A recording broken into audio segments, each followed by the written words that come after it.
오늘 말씀은 이제 역대상 18장으로 들어갑니다. 우리 제목 한번 같이 읽어볼까요? 시작. 이긴 다음에 누가 왕이 됩니까? 네. 오늘은 다윗이 전쟁하는 장면들이 나와요. 그 주변 나라들을 정복하는 모습들이 나옵니다. 다윗은 이기기 전에도 하나님이 왕이셨고 이긴 후에도 하나님이 왕인, 참 하나님 마음에 합한 그런 왕입니다. 여러분, 한 해 동안 정말 고생 많으셨어요. 특별히 제가 이 시간에 되게 칭찬해주고 싶은 성도가 하나 있어요. 그게 누구냐면 수아예요. 여러분, 수아 지난번에 여러 가지 마음에 힘듦이 있었지만 그거 다 참고 크리스마스 날 엄마 아빠 많이 놀게 하는 거 봤죠? 저렇게 누구 하나가 썩어줘야 돼요. 그래 엄마 아빠 게임도 하고 또 살고. 그래. 참 수아가 목사님한테는 여러 가지로 추억이 많은 성도입니다. 교회 자리 보러 갈 때 아직 글도 읽을 줄 모르는데 그거 같이 어부바 해가지고 같이 따라가고 했던 기억들도 있고, 오늘 나오지 못했지만 또 목사님에게 또 요즘 또 새로운 기쁨을 주고 있는 우리 청아 공주. 그러게 참 인경이 정연이가 또 이렇게 여러 가지 사정으로 못 나오는 것도 또 이유가 있지만 청아 못 보니까 또 아쉽기도 하고 보고 싶기도 하고. 자, 오늘 이제 본격적으로 18장을 여러분 나갈 건데요. 이번 연도 마지막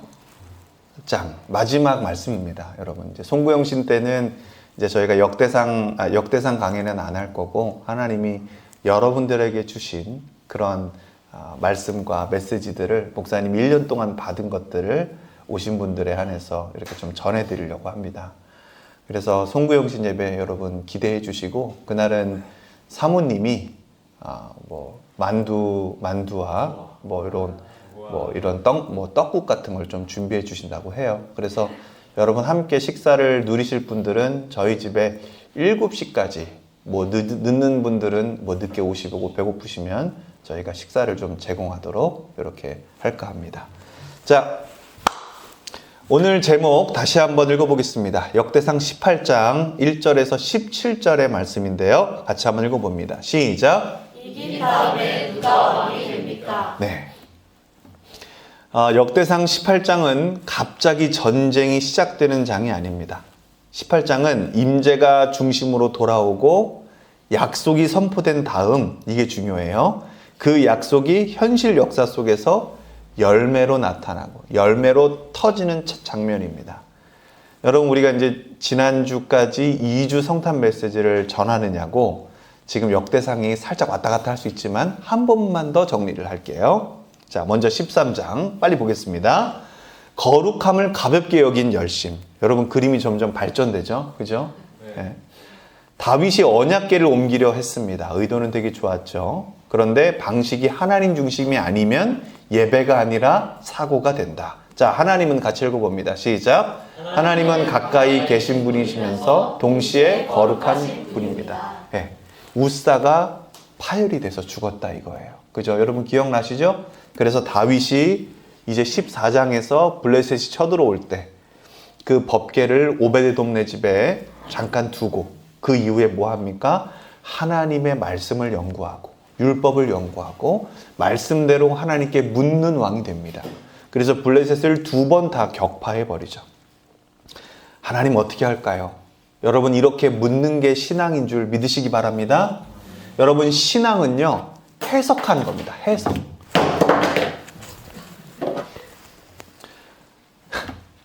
여러분, 신앙은 해석이에요. 해석.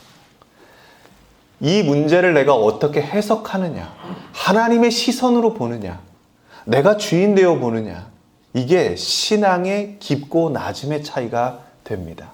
오늘 이 18장의 이 내용이 계속해서 나오니까 여러분 잘 이해하시길 바랍니다. 먼저 묻고 그 다음에 움직이는 삶. 그러니까 순종이 어려운 게 아니라 순종이 너무 자연스러운 거. 하나님의 뜻이 나를 통해 가지를 뻗어 이루어지고 내 앞에 담이 있더라도 마치 담을 넘은 가지처럼 자연스럽게 영양분을 받아서 담을 넘을 에너지를 주시는 우리 하나님께 집중했으면 좋겠습니다. 자, 15장 블레셋을 2번 하나님의 전략대로 이기고 다윗이 와, 만군의 여호와가 누구냐, 엄청난 분이시다 라는 것들을 알고 어떻게 합니까? 레위인의 어깨에 메고 궤를 모시는 장면이 나옵니다.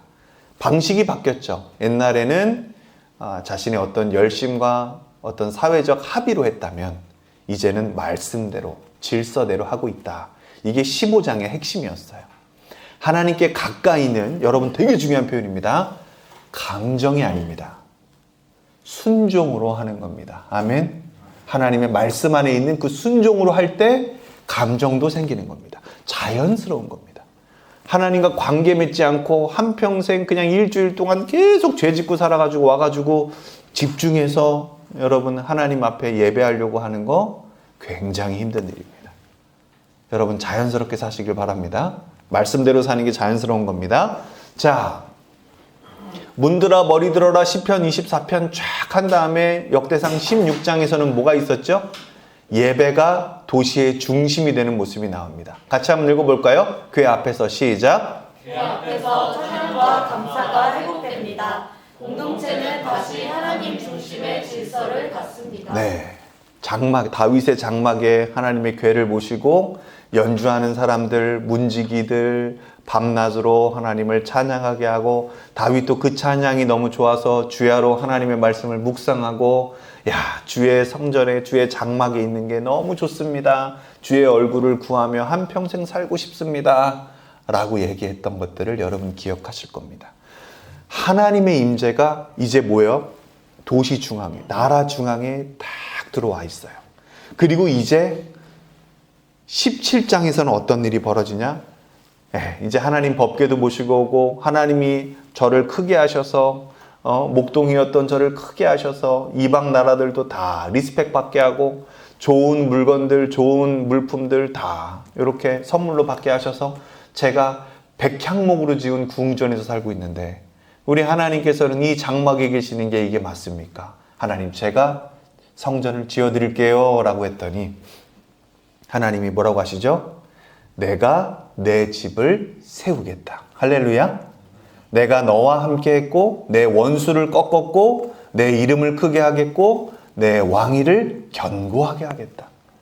너의 후손이 나의 사랑하는 아들이라 불릴 것이며 그의 나라를 영원한 나라로 내가 만들어주겠다. 네가 나를 위해서 하려고 하느냐? 아니다. 내가 너를 위해서 하고 있는 일, 그것을 바라봤으면 좋겠다. 아멘. 여러분, 다윗이 이 17장에 하나님의 주시는 그 언약을 듣고 주인이 하나님이었을까요? 하나님이었을까요? 아멘. 다윗이 어려울 때마다 벌어지는 모든 일 가운데 해결하실 수 있고 길을 내실 수 있고 구원해 내시고 구출해 내실 분은 하나님밖에 없다라는 그 주님이, 그 고백이 맞을까요? 맞을까요? 맞습니다. 그리고 하나님의 이 언약, 다윗을 향한 언약이 계속해서 이어질 거라는 그 약속, 그 그리스도가 오실 거라는 약속이 다윗이 확실히 믿을까요? 믿을까요? 믿습니다. 그래서 어떻게 될까요, 여러분? 다윗은 어떠한 역경이 있더라도 하나님이 나의 주인 되시고 구주 되시고 그리스도 되신다라는 것을 믿는 믿음으로 나아가는 겁니다. 여러분, 오늘 이 18장에서도 전쟁 장면이 이제 나올 겁니다. 이 장면에서 다윗의 마음이 이미 이 고백 안에서 가고 있다는 것을 여러분 느끼면서 봤으면 좋겠습니다. 자, 그러면 질문입니다. 하나님이 약속하셨다면 그 약속은 어디에서 보이기 시작합니까? 그게 바로 오늘 본문 18장에 보이기 시작합니다. 하나님의 임재가 있을 때 하나님의 성품들이 나타나고 하나님의 나라는 하나님의 성품들로 통치되는데, 그 하나님의 나라가 전쟁 중에 나타나면 어떻게 되고 그 전쟁 중에 임하신 하나님을 다윗은 어떻게 예배하고 백성들 가운데서도 어떻게 찬양하는가, 이것이 바로 18장에 나타나는 거예요. 자, 여러분 잘 봅시다. 자, 먼저 1절부터 6절을 볼 건데, 하나님이 건져주셔서 이기게 하신다라는 얘기예요. 우리 다윗의 동네에 구주가 나셨다 할 때 소테르라고 배웠죠? 구주가. 어디에서 건져낼 자, 무언가에서 건져낼 자, 스스로 나올 수 없었는데 건져낼 자. 그 건져내다라는 의미와 동일합니다. 자, 하나님이 다윗을 다 이기게 하시고 전쟁에 나가서 다 승리하게 하셨다라는 것을 히브리 원어적으로 보고 본문적으로 보면 하나님이 다윗이 어디를 가든 건져 주셔서 이기게 하셨다라는 뜻이에요. 그러니까 진짜 구주가 전쟁도 하시고 진짜 구주가 우리를 구출해 주시고 위험 가운데서도 탈출할 길을 주셨다라는 얘기입니다.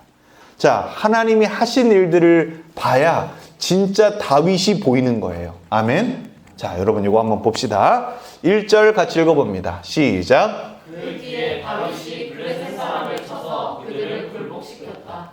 그래서 그는 블레셋 사람의 손에서 가드와 그 주변 마을을 빼앗았다. 자, 18절에 그 뒤에라고 하면 17장의 내용이 뭐였죠? 하나님의 임재가 그대로 이제 다윗성에 있고 거기서부터 제사가 드려지면서 동네 사람들 그리고 나라 사람들과 함께 하나님의 질서대로 예배하고 번제하고 화목제사하고 제사 제물 같이 나눠 먹고 화목한 상태에서 백성들이 돌아가고 축복이 가정으로 쫙 흘러가고 나라 전체가 축복으로 찬 그 뒤에 먼저 예배드리고 하나님의 주권을 인정한 그 뒤에 그리고 하나님이 다윗의 나라를 영원히 해주시겠다라고 한 그 다윗 언약 그 뒤에 전쟁이 있었다 이거예요. 전쟁.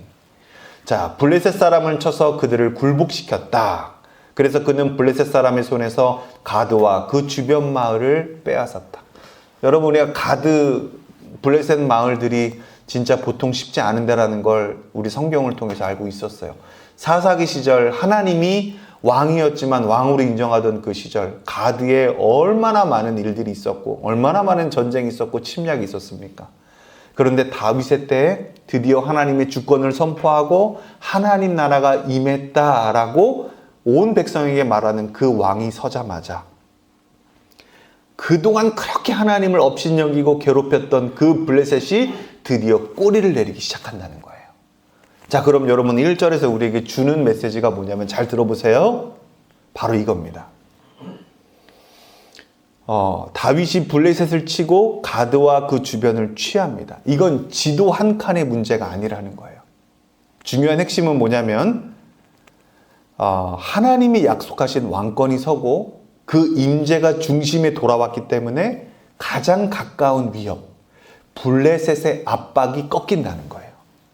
여러분 블레셋은 어떤 나라였죠? 계속해서 하나님을 업신여기고 주변 그 모든 힘을 동원해서 이스라엘을 누르려고 했던 굉장히 스트레스를 많이 받았죠. 이스라엘이 많은 재물도 뺏기고 또 하나님의 법궤도 한번 뺏긴 적이 있었고 그런 일들이 있었는데 자 한번 봅시다. 여러분의 인생의 블레셋은 무엇입니까? 여러분은 불안이 있을 때, 분노가 있을 때, 중독이 있을 때 다른 어떤 것 때문에 다른 블레셋이 있다 쳐요.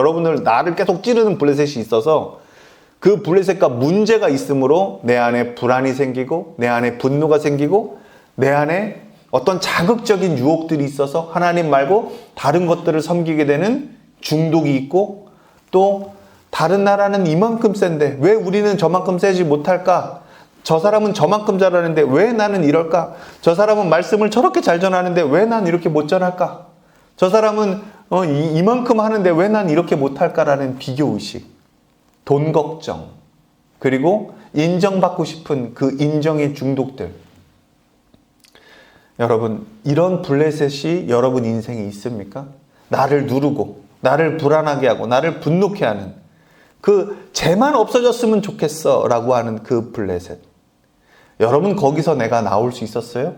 이스라엘이 그럴 수 있었습니까? 아니요. 없었어요.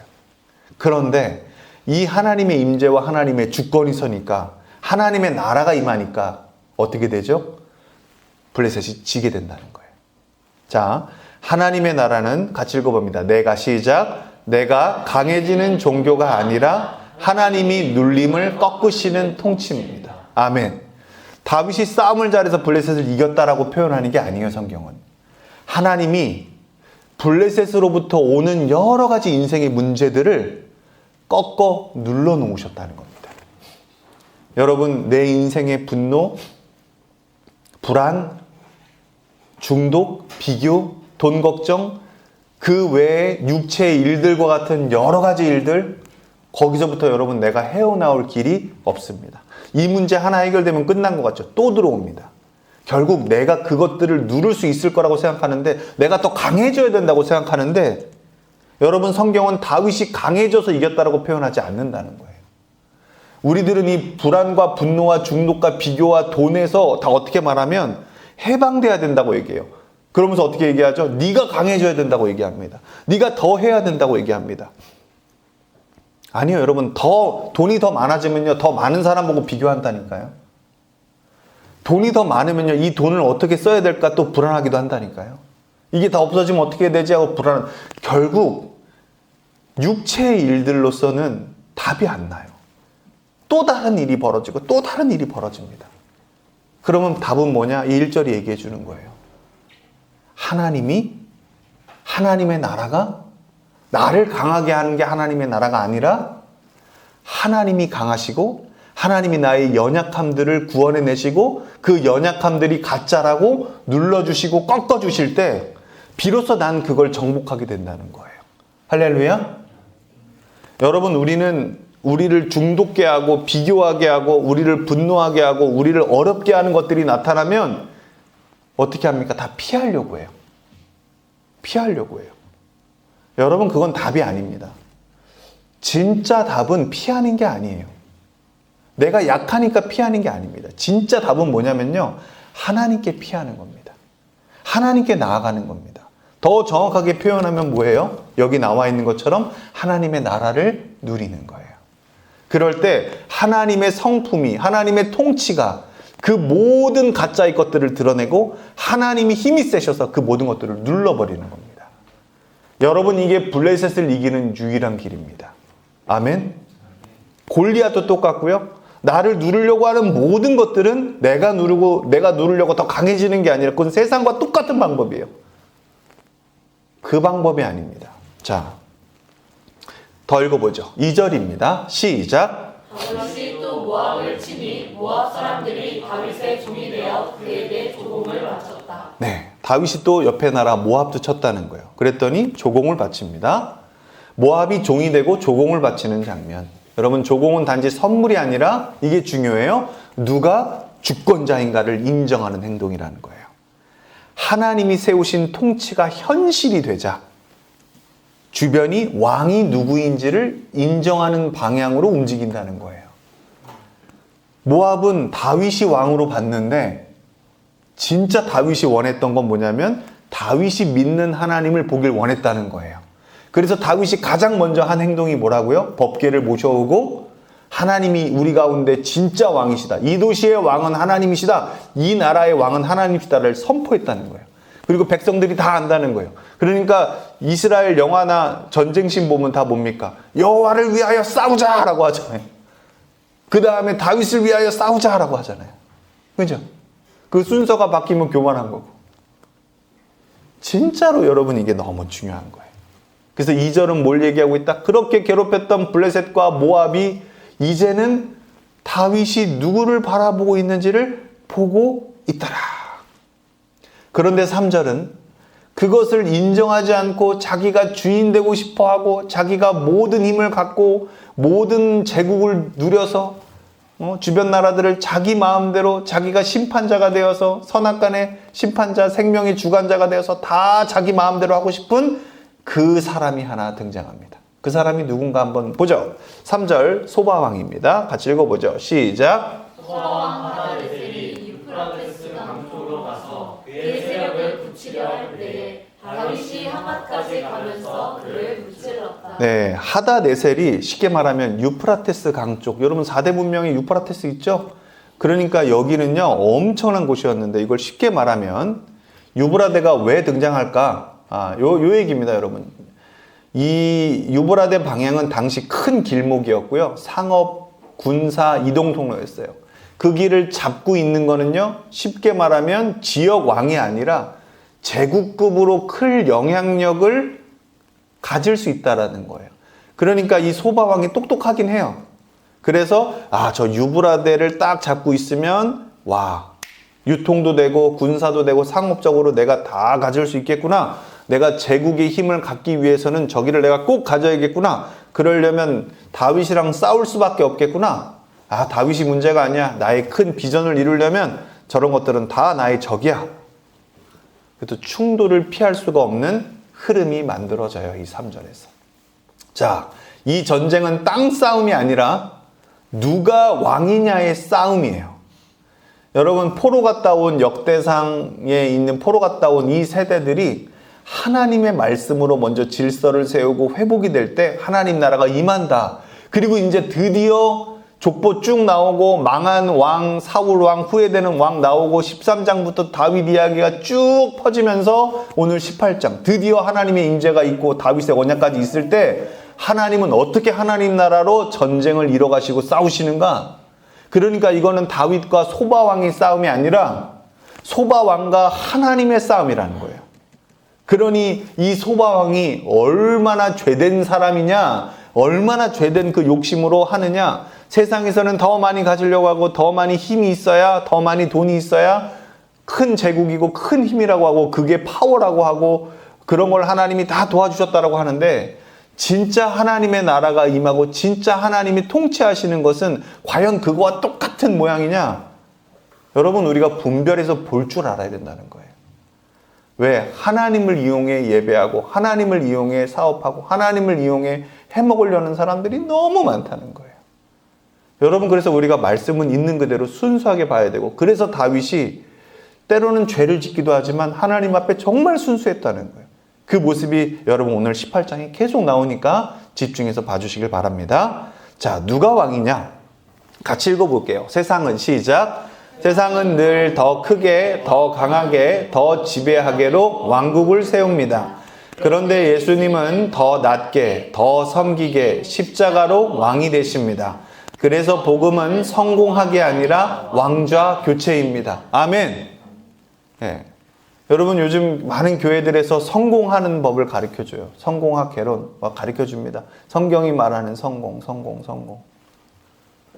근데 여러분, 그 성경의 훌륭한 믿음의 선배들을 모셔두고 진짜 우리에게 강의를 들으면요, 뭐라고 얘기할까요? 진짜 성공학 개론을 얘기해 줄까요? 성공은 예수님밖에 못했다라고 얘기해 줄까요? 여러분, 예수님이 말하는 성공은 바로 이런 방향입니다. 더 낮게, 더 섬기고, 더 십자가를 져라. 이유는 하나예요. 뭘까요? 생명 때문에. 사랑하는 성도 여러분, 여기 핸드폰이 있어요. 이 핸드폰에서 희철이 게임 하냐 안 하냐? 안 해? 이걸로 코딩할 수 있냐 없냐? 할 수 있대요. 그래? 너는 그럼 이걸로 전화만 하니? 네. 몇십 년밖에 안 하는데. 너는 정말 본질에 충실하구나. 내가 그래서 널 좋아하나 봐. 여러분, 요즘 이 핸드폰이 원래는 전화밖에 안 됐었는데 뭐 되죠? 네. 제가 중학교 2학년 때인가 처음 라디오 핸드폰이 나왔어요. 어떻게 전화해서 라디오가 돼? 그래서 저 밤새도록 라디오 듣고 했었는데, 여러분, 요즘은 이걸로 어떤 사람들은 주식도 하고 뭐죠? 게임도 하고 이걸로 AI도 하고 촬영도 하고 이걸로 돈도 벌고 이걸로 사기도 치고 이걸로 뭐 별의별 걸 다 합니다. 여러분, 아까 희철이가 얘기했지만 이걸로 여러분 어플 하나 고장났다고 이게 고장났다고 얘기합니까? 아니죠. 근데 희철이처럼 이게 만약에 전화가 안 돼요. 그럼 이건 전화기라고 불러요? 고장난 전화기라고 불러요? 고장난 전화기라고 부릅니다. 여러분, 이게 만들어진 이유는 연락하고 소통하기 위한 거예요. 그럼 이거의 본질은 뭐예요? 연락하는 겁니다. 사랑하는 성도 여러분, 교회의 본질은 뭘까요? 가정의 본질은 뭘까요? 가정이 첫 교회가 됐는데 이게 뭘까요? 예수고 곧 예수가 생명이라는 겁니다. 우리 예술교회가 여러 가지 프로그램 만들 수 있죠. 할 수 있어요.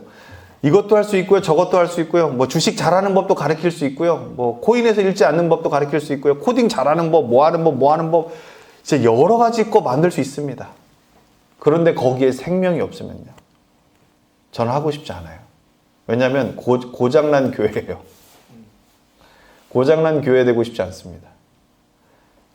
지금 여러분 세상은 고장난 교회를 만들고 고장난 더 주요 기능이 아닌 다른 기능들을 막 넣게 해요.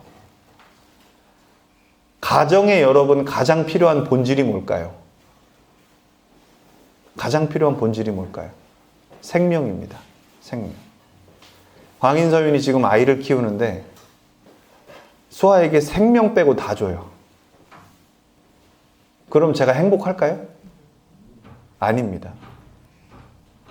여러분 이런 거예요. 예술교회가 여러분 계속해서 신경 써야 될 게 뭘까요? 하나님께 나오지 못하는 자들, 죄에 빠져서 너무 괴로워하는 자들, 그런 자들에게 생명을 줘야 할 줄 믿습니다. 그런 자들에게 생명 말고 다른 거 줘서 뭐 할까요? 뭐 할까요, 여러분? 정말 그래요. 내가 갖고 있는 걸로 해결해 줄 수 있는 것들은 뭐 그렇게 하고 그냥 끝나면 돼요. 근데 그게 거기서 끝날까요? 아니요. 계속해서 이루어져요. 근데 진짜 중요한 건 바로 생명이에요. 생명. 더 낫게, 더 섬기게 이 십자가가 바로 뭘 얘기합니까? 내가 죽어야죠. 내가 예수와 함께 죽었죠. 내 주인이 바뀌었죠.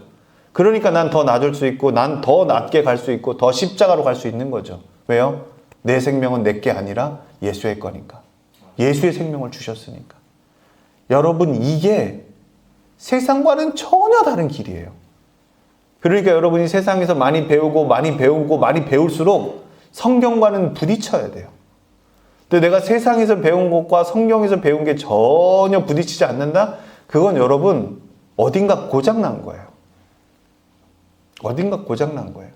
교회는 이 생명을 위한 거라면 다 해도 돼요.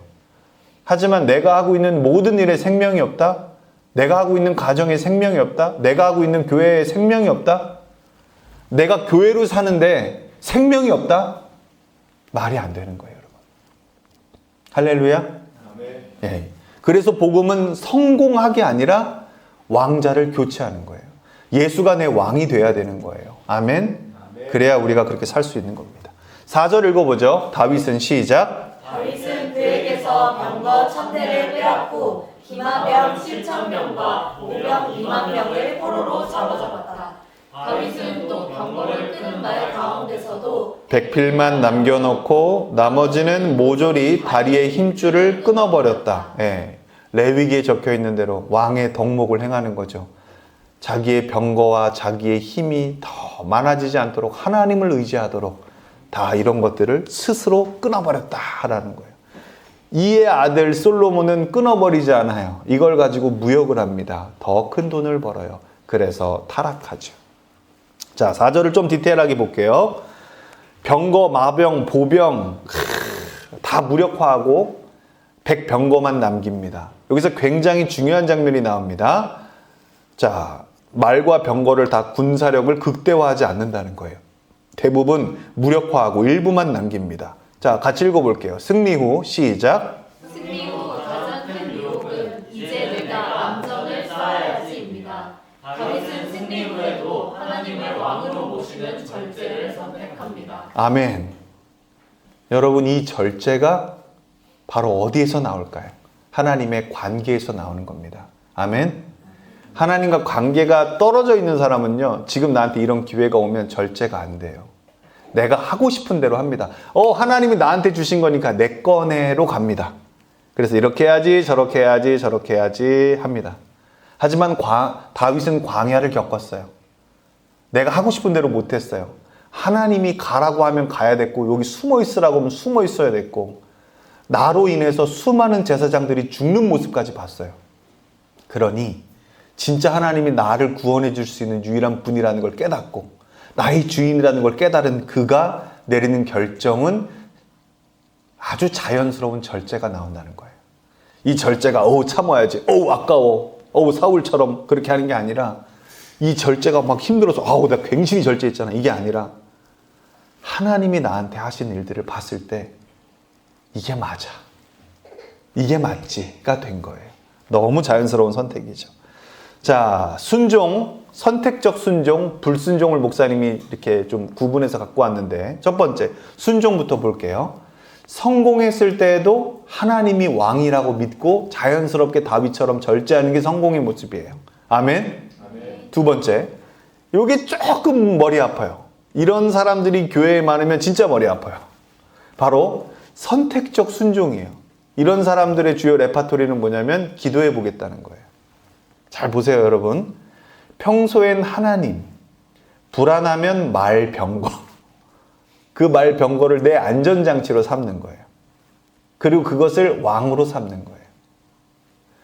불순종은 아주 그냥 더 골치 아프죠. 겉으론 순종처럼 보일 수 있어요. 이게 함정이에요.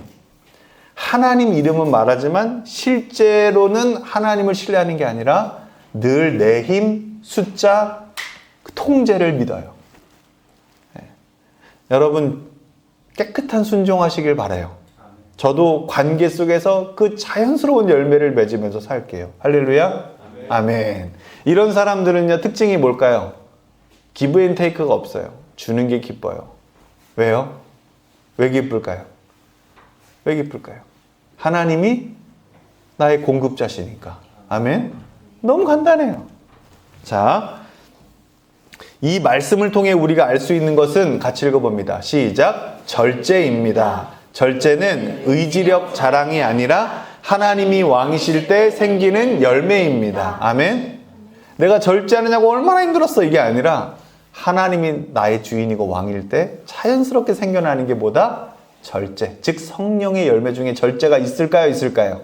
있어요. 하나님의 성품 중에 있을까요? 있을까요? 있어요. 그래서 하나님과 가까운 사람, 하나님을 사랑하는 사람은 이웃 사랑할 때 이게 자연스럽게 나타날까요? 나타날까요? 나타나는 거예요. 여러분 10계명은 그래서 나의 최고의 의지로 하나님을 섬기라고 하는 거예요. 그래서 쉘이라는 이 영어의 마음과 이 의지를 표현하는 그 뭐 한국말로 말하면 뭐라고 하냐? 조동사가 들어가는 거예요. 예, 이거 잘 이해하시길 바랍니다. 자, 5절 읽어볼게요. 시작. 다마스쿠스의 시리아 사람들이 소바와 하다레스를 도우려고 군대를 보내자 다윗은 시리아 사람 22,000명을 쳐 죽였다. 예, 이제 다메스쿠스 어떻게 보면 또 시리아 같은 이름인데요. 아람. 거기에서 또 지원군을 보냈다는 거죠. 소바왕이 뭐 배포가 컸나 봐요. 아, 비전이 좋았나 봐요. 야, 우리도 여기랑 해야겠다. 그래야 우리가 다윗도 딱 견제하고 아, 우리 지역을 딱 지킬 수 있을 것 같아. 하지만 다윗과 싸운 게 아니죠. 하나님과 대적하는 자들이 싸운 거예요. 자, 그랬더니 어떻게 됐다? 그 도우러 왔던 동맹군도 결국 22,000명을 쳐 죽였다. 자, 강한 동맹처럼 보였지만 무너집니다. 원인은 뭘까요? 하나님 없는 연합은 결국 두려움이 만든 구조가 되기 아주 쉽습니다. 결과 겉으로는 커 보여도 흔들린다는 거예요. 네. 같이 읽어봅니다. 시작. 불안한 마음은 늘 하나님 없이도 안전할 시스템을 만들고 싶어 합니다. 그런데 하나님은 오늘도 묻습니다. 너의 안전은 시스템이냐 나냐? 네. 사랑하는 성도 여러분 대답해 보세요. 하나님입니까? 시스템입니까? 하나님입니다. 아멘. 네, 예술교회 사랑합니다. 자, 6절 읽어봅니다. 시작. 그리고 다윗이 시리아의 다마스쿠스에 주둔을 걷더니 시리아도 다윗의 종이 되어 그에게 조공을 바쳤다. 다윗이 어느 곳으로 출전하든지 주님께서 그에게 승리를 안겨주셨다. 그에게 어디를 가든지 승리를 안겨주셨다. 하나님이 다윗을 그곳에서 구원해 내셨다. 아멘. 네. 아브라함이 집에서 길리온 300명 데리고 메소포타미아 연합군들을 치러 갔을 때 하나님이 아브라함에게 승리를 함께하는 자들과 함께 승리를 주셨다.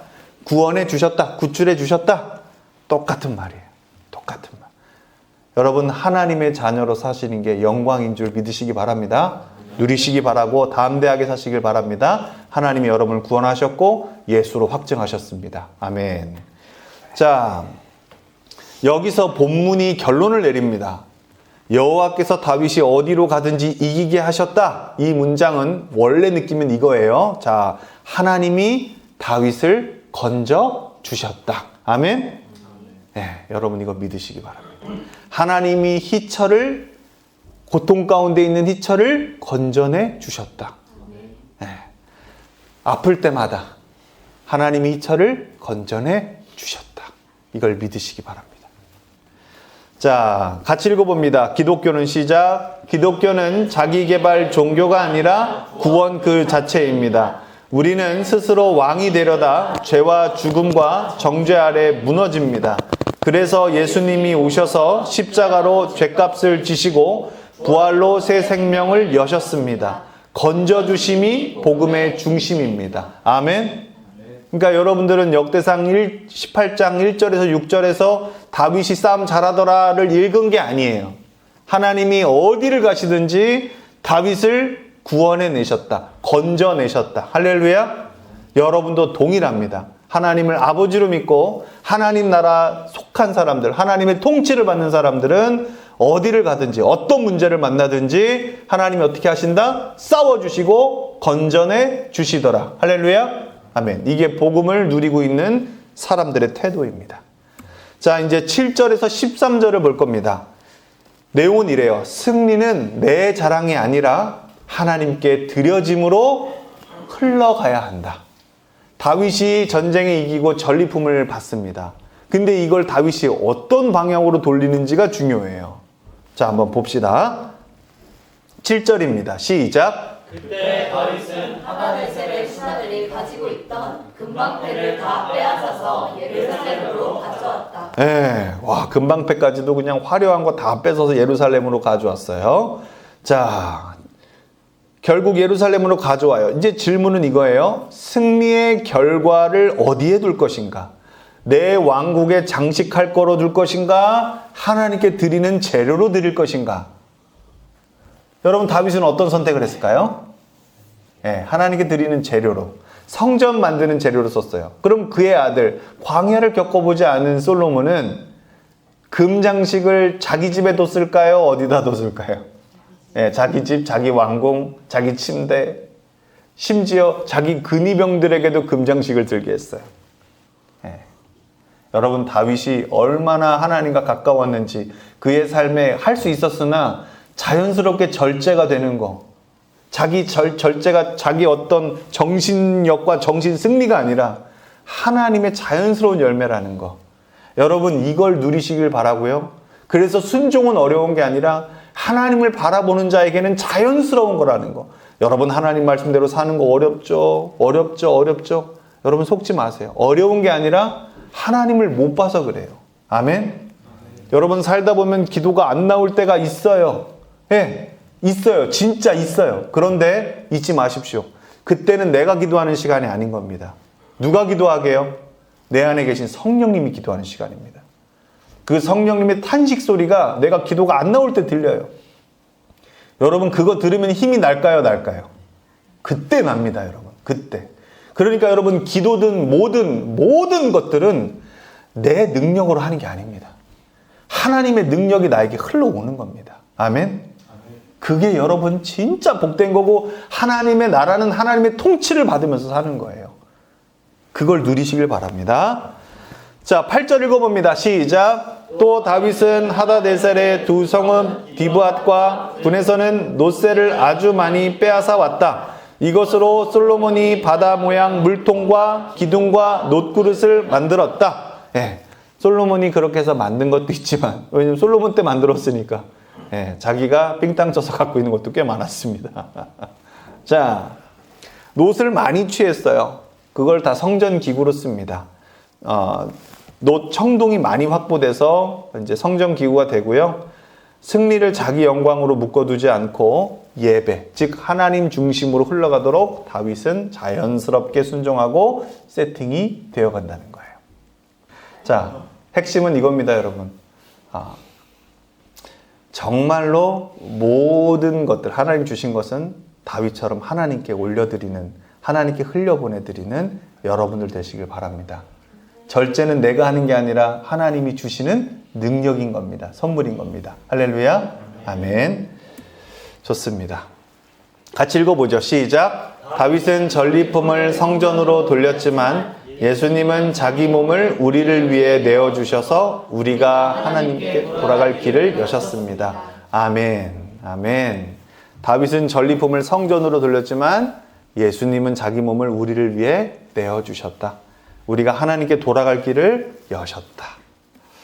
자, 9절입니다. 시작. 하마당 도인은 다윗이 소바왕 온 군대를 쳐서 이겼다는 소식을 들었다. 예. 그러니까 와, 소바랑 사이 안 좋았던 애가 있었을 거 아니에요.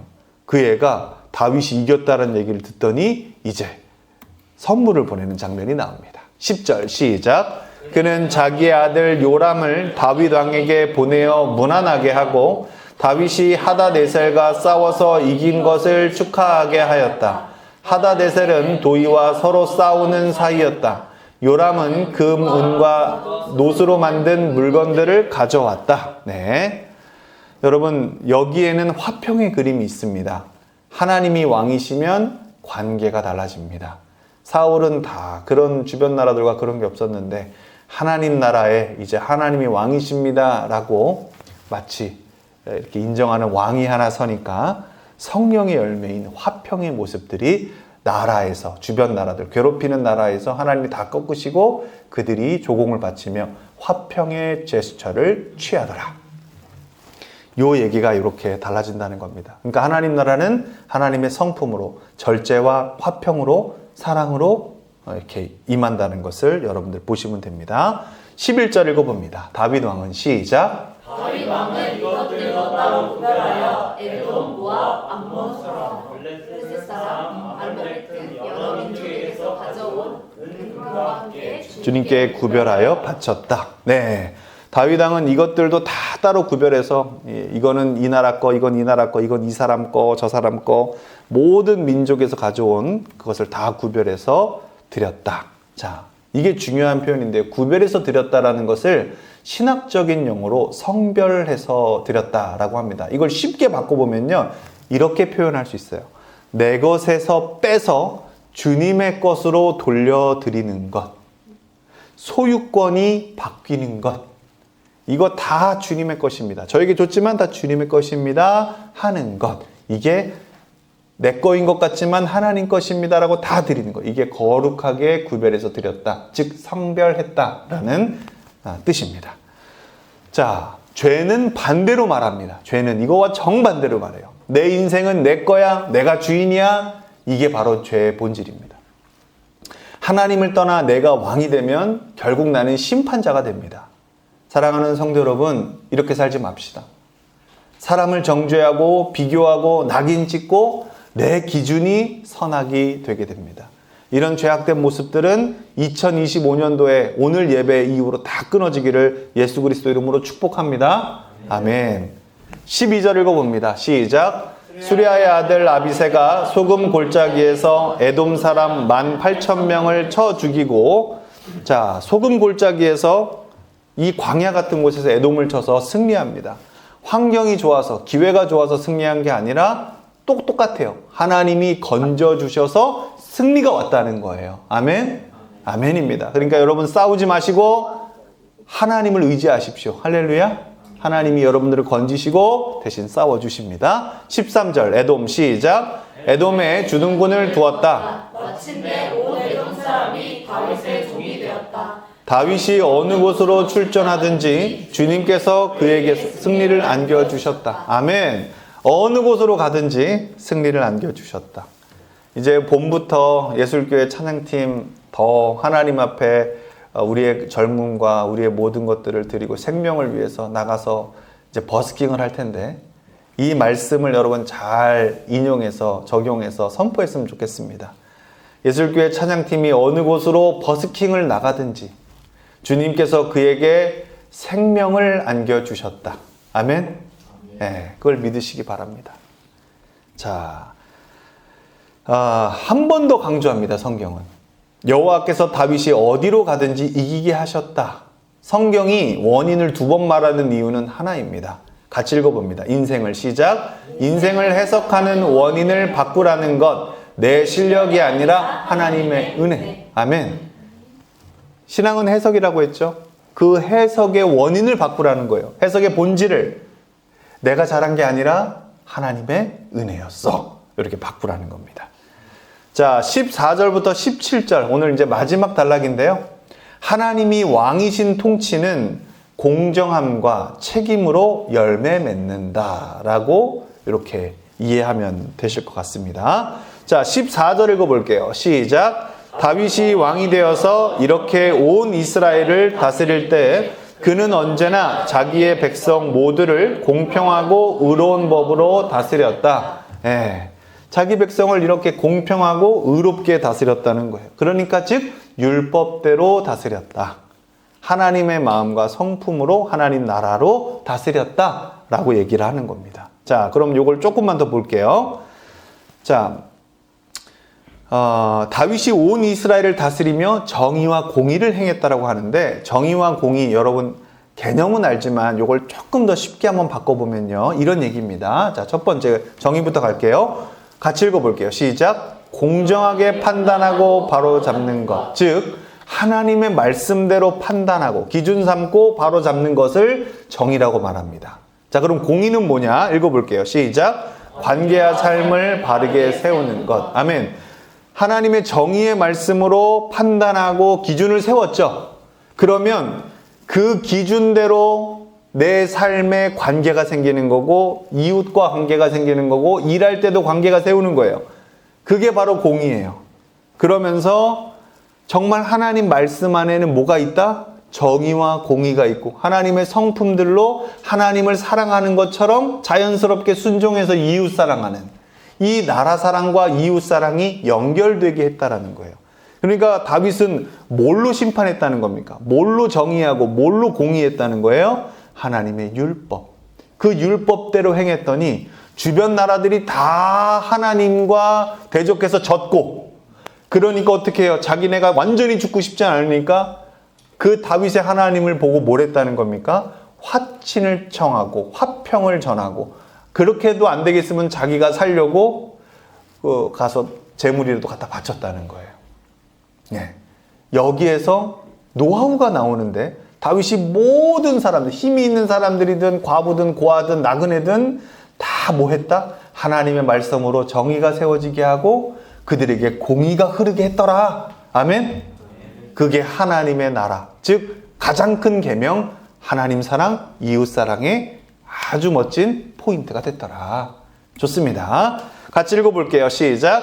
하나님 나라의 사람은 가정에서 공정하고, 직장에서 정직하고, 사회에서 약자를 이용하지 않고 공동체를 세우는 방향으로 삽니다. 이건 구호가 아니라 열매입니다. 아멘. 그러니까 여러분, 하나님 사랑, 이웃 사랑 합시다 하지 마시라고요. 아시죠? 구호처럼 외치지 마시고 자연스럽게 열매로 맺는, 여기가 한 거 여기가 모르게 하는, 여러분 그러한 예수님의 왼손 오른팔 왼다리 오른다리 되시기를 축복합니다. 아멘. 네, 아멘. 좋습니다. 15절입니다. 읽어보죠. 시작. 스루야의 아들 요압은 군사령관이 되고 아힐렛의 아들 여호사밧은 역사 기록관이 되고. 네, 이런 얘기들이 이제 나와요. 다윗의 주변 인물들이 어떤 포지셔닝을 갖고 있는가가 이제 나옵니다. 왜냐하면 이들이 끝까지 다윗과 의리 있게 함께하는 모습들이 계속 반복돼서 그래요. 맞아요. 수아도 애기 저기 뱃속에 있을 때 열왕기상 다 했어. 요압 알아. 아비새가 누군지도 알고 다 들었어. 자, 봅시다. 요압과 여호사밧이 나오는데요. 요압은 군대 장관을 맡았고 여호사밧은 기록 행정을 맡습니다. 여러분 요거 보세요. 하나님 나라는 감동만이 아니라 책임으로 굴러간다는 거고요. 성령의 열매를 목사님이 강조하고 싶은데, 신실함, 성실함은 예배당에서만이 아니라 여러분들이 하고 있는 업무, 기록, 책임에서도 드러난다라는 거. 이걸 성경은 말해주고 싶은 거예요. 왜냐? 이제 포로 갔다 왔잖아요. 나라의 질서를 잡아야 되는데, 질서를 잡으려면 사울이 아니라 다윗이 필요했고, 다윗과 함께하는 사람들이 보니까 다윗만 잘했던 게 아니라 다윗의 영성이, 다윗의 하나님이 그들에게도 보여서 어떻게 했다? 함께 하나님 나라를 이뤄가는 동역자들이 됐고 함께 책임을 지려고 하는 각자의 자리에서 그 충성됨을 갖고 있더라. 그러니까 여러분 이 충성됨도 하나님의 성품이에요? 성령의 열매예요? 둘 다 맞죠? 다 이 제자들도 이 신하들도 똑같은 마음으로 살아가더라 라고 이해하시면 됩니다.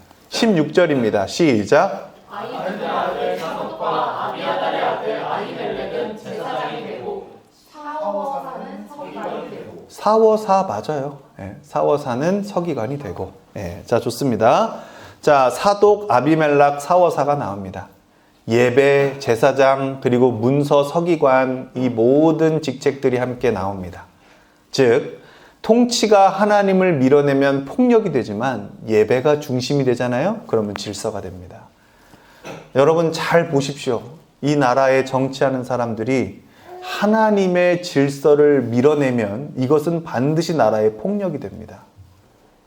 정말 너무 중요해요, 여러분. 그래서 여러분 앞으로 국회의원 선거나 대통령 선거를 할 때 꼭 그들의 내는 법안들을 보십시오. 나와서 토론하는 건 누구나 잘해요. 그리고 공격하려고 하고 어떻게든 뭐 시청률도 나오게 하려고 하고 이슈를 일으키려고 하고 거짓 뉴스도 내고 뭐도 내고 하는데 여러분 거짓되지 않은 건 딱 하나 있습니다. 그들이 세운 정치 전략들을 보고 하나님은 이것을 어떻게 생각하시는가를 꼭 보시길 바랍니다. 여러분 우파가 맞다 좌파가 맞다 이전에 하나님은 정말 고아와 과부와 나그네를 위해서 어떤 마음을 갖고 계셨는지도 봐야 되고요. 그리고 나라의 기업들을 어떻게 하나님이 운영해 나가시는가, 국제정세를 어떻게 운영해 나가시는가도 성경에 나와 있으니 우리가 봐야 합니다. 다만 여러분, 사회적 합의가 일어난다 하더라도 그것이 하나님의 질서를 깬다면 우리 그리스도인들은 그냥 개인의 취향이 아니라 하나님의 마음과 하나님의 시선과 이 하나님의 취향을 먼저 고려해 봐야 합니다. 왜 그러냐면 하나님이 나의 주인이시기 때문입니다. 나의 왕이시기 때문입니다. 그리고 나를 영원히 책임져 주실 그분이 유일한 구주시기 때문입니다.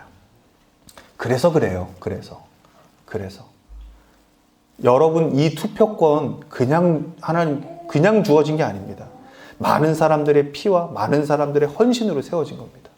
그래서 이거 하나 던지는 거 그냥 여러분 공약집 보고 하지 마십시오. 그들이 어떤 삶을 살아왔고 그들이 어떤 정책을 펴왔는지 그게 하나님의 입맛에 맞는지 여러분 그거를 잘 봐주시길 바랍니다. 아멘. 네, 그렇게 사시길 바라요. 그렇게 돼야 통치가 하나님을 밀어내면 폭력이 되지만 예배가 중심이 되잖아요. 하나님 말씀이 중심이 되면 질서가 생기고 자연스럽게 생깁니다. 할렐루야. 아멘입니다. 자, 같이 읽어볼게요. 시작. 예수님은 왕이시면서 동시에 우리를 하나님께 연결하시는 참된 제사장입니다. 십자가는 왕자이자 제단입니다. 아멘. 예. 그래서 예수님 마음을 우리가 품어야 돼요. 예수님이 기뻐하시는 것을 선택하는 여러분, 예수님이 싫어하시는 것은 당연히 싫어하는 여러분 되시기를 바랍니다. 아멘. 예, 그게 중요합니다. 그 기준이 없으면, 즉 정의가 없으면 공의를 행할 수 없어요. 바르게 판단하는 정의가 망가지면 여러분 사회는 타락하게 되어 있습니다. 그래서 하나님이 계속 구약 때 외치는 게 뭡니까? 정의와 공의가 감같이 흐르게 하라 하지 않습니까? 여러분 예술교회도 그런 교회입니다. 그러니 여러분 각 사람 한 명 한 명 교회로서 그런 태도를 가지고 사시기를 예수 그리스도 이름으로 축복합니다. 아멘. 17절입니다. 시작. 여호야다의 아들 브나야는 그렛 사람과 블렛 사람의 지휘관이 되었다. 다윗의 아들들은 왕을 모시는 대신이 되었다. 네, 이렇게 또 여호야달 분야도 나오고 이런 사람들이 계속 왕을 모시는 대신이 되었다라고 말합니다. 자, 나라가 조직과 섬김으로 움직이는 모습으로 이렇게 표현이 되고요. 하나님 나라는 한 사람의 영웅담이 아니라 공동체의 충성으로 세워집니다. 여러분, 목사님이 여러분들과 함께 7년 목회해 오면서 정말 이번 크리스마스 때 그리고 이번 연도에 너무 감사했던 게 있어요. 저도 처음으로 안식년이라는 걸 가지면서 정말 너무 기도하고 바랬던 게 뭐였냐면요. 여러분들이 교회로 사는 거였어요. 근데 정말 주일 한번 모이고 여러분들이 각자 있는 그곳에서 하나님을 주인으로 모시고 그리스도로 모시고 왕으로 모시고 사는 그 교회됨의 모습을 보고 생명을 잃지 않으려는 모습을 보고 생명을 살리려는 모습을 보고 목사님이 큰 감동을 했습니다. 여러분들은 교회가 맞습니다. 할렐루야. 절대 생명을 잊지 마십시오. 다른 거 다 잊어도 그 생명을 잊지 마십시오. 성경을요, 여러분 생명 빼고 보면요 머리만 커집니다. 근데 성경을 생명으로 읽잖아요. 예수밖에 안 보입니다. 아멘. 우리 문제, 죄, 사망 예수밖에 없습니다. 여러분 그 예수만 믿고 사시기를 바랍니다. 그래야 예수 공동체가 됩니다. 할렐루야. 아멘입니다. 좋습니다. 우리 지만 형제가 와서 딱 멋있는 얘기 해주잖아요. 네. 우리 정민 형제가 목사님만큼 예술교회에 굉장히 큰 영향력을 끼치고 있다. 정민아, 내년에는 목사님의 설교보다 더 맛있는 음식 많이 해줘라. 목사님이 사울 컴플렉스에 걸릴 수 있게. 아직까지는 안 걸렸어. 아직까지는 안 걸려. 그리고 예술교회 전도사 한 명 필요합니다 했는데 누가 예술교회 와서 전도사를 할까요? 요즘 누가 이렇게 밤낮으로 그 생명 살리기 위해서 자기 시간과 모든 거 다 하고 자기 가정도 다 빼고 그렇게 할까요? 보니까 우리 다현이가 신방전도사 타이틀을 달아도 될 정도로 웬만한 전도사님들 부끄러울 정도로 이렇게 섬기는 모습을 보면서 목사님 너무 감사했고, 여러분 각 사람 한 명 한 명 몸된 교회를 예수님처럼 섬기려는 모습들 너무 감사했고, 알게 모르게 우리 건훈이 목사님 이곳저곳 많이 다니는데 기름값 없을까 봐 기름도 많이 채워주고, 세상에 왜 이렇게 건훈이가 기름 넣어주면 갈 데가 많아지는지 모르겠어요. 기름도 잘 안 달아. 여러분 모든 작은 섬김 하나, 이것이 다 하나하나 몸된 교회를 세워가는 겁니다. 아멘. 여러분 하나님께 하십시오. 하나님 보고 하십시오. 아멘. 자기가 받은 것 때문에 하지 마시고요, 끝까지 하나님께 공급받아서 하나님 사랑하는 마음으로 하시길 바랍니다. 그래야 예수님의 팔다리가 되는 겁니다. 아멘. 예술교회 기브앤테이크는 사라질지어다. 오직 주는 기쁨으로 가득 차고 주고 까먹을지어다. 주님 오실 날을 기다리는 삶은 멈춰있는 삶이 아니라 내 자리에서 열매로 살아내는 삶입니다. 작은 공정함, 작은 절제, 작은 섬김이, 작은 정직함이 하나님 나라의 표지입니다. 아멘. 좋습니다. 여러분 오늘의 이제 말씀을 정리합니다. 같이 읽어봅니다. 두꺼운 글 읽어볼게요. 시작. 다윗은 그림자입니다. 참된 왕은 예수님입니다. 아멘. 다윗은 주변 나라를 이겼지만 예수님은 죄와 죽음을 이기시고, 여러분들 읽어주시죠. 시작. 다윗은 전리품을 성전에 드렸지만 예수님은 자기 자신을 우리를 위해 드리셨고, 다윗은 정의와 공의를 행했지만 예수님은 십자가로 공의를 세우시고 부활로 이를 선물하셔서 우리가 성령의 열매로 살게 하셨습니다. 아멘. 여러분 이걸 정리하면 뭐죠? 하나님의 임재가 임하니까 하나님의 나라가 임하더라.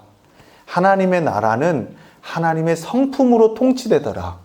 그래서 하나님의 주권을 인정하고 하나님 나라의 통치를 인정하는 사람들에게는 자연스러운 순종의 열매들, 즉 하나님의 성품들, 신약적 용어로 말하면 성령의 열매들이 자연스럽게 맺히더라.